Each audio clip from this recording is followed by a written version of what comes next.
சரி, இப்ப நீ என்ன முடிவு பண்ணிருக்க? இத பத்தி ஆண்டி, உன் விஷயத்துல என் முடிவு ஒரே முடிவுதான் ஆண்டி. எனக்கு மனோஜ் வேணும். மனோஜ் இல்லாம என்னால வாழ முடியாது. அதுக்கு மாஸ்டர் விடுவாங்கன்னு நினைக்கிறியா? எங்களை சேர விட்டா அவங்களுக்கு நல்லது.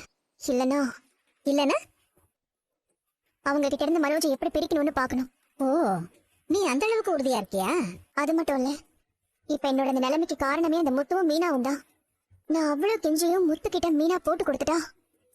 அவளை நம்பின பாரு, அதான் உன் தப்பு. அந்த வீட்டுல அவ மட்டுமே இருந்து ஆளணும்னு நினைக்கிறா. அதான் நேரம் பார்த்து உன்னை போட்டு கொடுத்து வெளியில அனுப்பிட்டா. அந்த முத்துவும் அத்தனை பேருக்கு முன்னாடி நான் அசிங்கப்படுத்தி பேசினா. மீனா சொல்லிதான் அவன் எல்லாத்தையும் பண்ணிருக்கான். ஆமா ஆமா, உண்மையை சொல்றவன் நேரா சொல்ல வேண்டியது தானே. எதுக்கு ஒழுக்கத்தை பத்தி எல்லாம் தப்பா பேசணும்? 2 பேரும் பேசி வச்சுக்கிட்டு தான் பண்ணிருக்காங்க. சரி, என்ன பண்ண போற நீ அவங்கள?